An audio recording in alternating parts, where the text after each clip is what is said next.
পিলখানার ঘটনাকে রাষ্ট্রীয় মর্যাদায় স্মরণ করা আমাদের জাতীয় দায়িত্ব।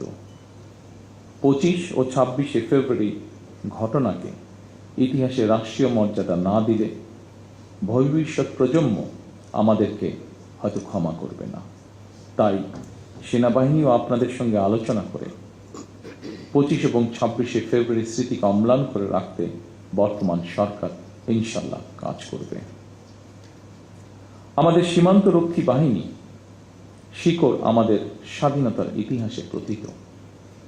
1971 সালের যেদিন চট্টগ্রামের কালুরঘাট বেতার কেন্দ্র থেকে শহীদ রাষ্ট্রপতি জিয়াউর রহমান স্বাধীনতার ঘোষণা দিয়েছিলেন, সেদিন সেনাবাহিনীর সাথে তদানীন্তন ইপিআরের সদস্যবৃন্দ বেতার কেন্দ্রে দায়িত্বে নিয়োজিত এক থেকে গৌরবময় ইতিহাসের সাক্ষী হয়েছেন এবং মহান মুক্তিযুদ্ধের সূচনা লগ্ন থেকে সেনাবাহিনীর সাথে অবিস্মরণীয় অবদান রেখে চলেছেন। পরবর্তীকালে শহীদ রাষ্ট্রপতি জিয়াউর রহমান সীমান্তরক্ষী বাহিনীকে সুসংহত করতে বিশেষ গুরুত্ব আরোপ করে অবকাঠামোগত উন্নয়ন এবং প্রয়োজনীয় সংস্কার কাজ করেন।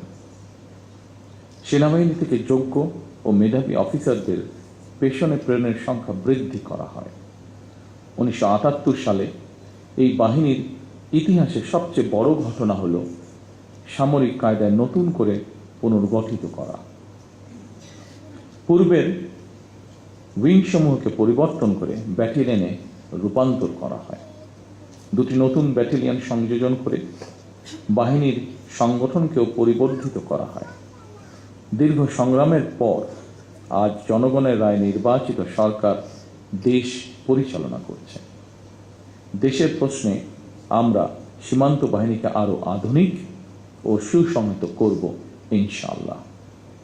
আমাদের সদস্যরা দেশপ্রেম ও পেশাগত উৎসর্গতায় সীমান্তে দায়িত্ব পালন করবে ইনশাআল্লাহ। বাংলাদেশের স্বাধীনতা যুদ্ধে এবং স্বাধীনতা পরবর্তী দেশ গঠনে সেনাবাহিনীর রয়েছে উজ্জ্বল ইতিহাস। সেনাবাহিনী আমাদের সার্বভৌমত্বের প্রতীক। আমি মনে করি পিলখানার এই মর্মান্তিক ঘটনা ছিল আমাদের সার্বভৌমত্বকে নস্যাৎ করার একটি অপপ্রয়াস।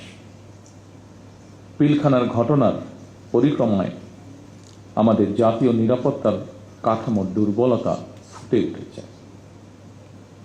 তাই বহির্বিশ্বের সাথে তাল মিলিয়ে আমাদের জাতীয় নিরাপত্তার কাঠামোকে আরো আধুনিক, সময়োপযোগী এবং শক্তিশালী করা প্রয়োজন অবশ্যই।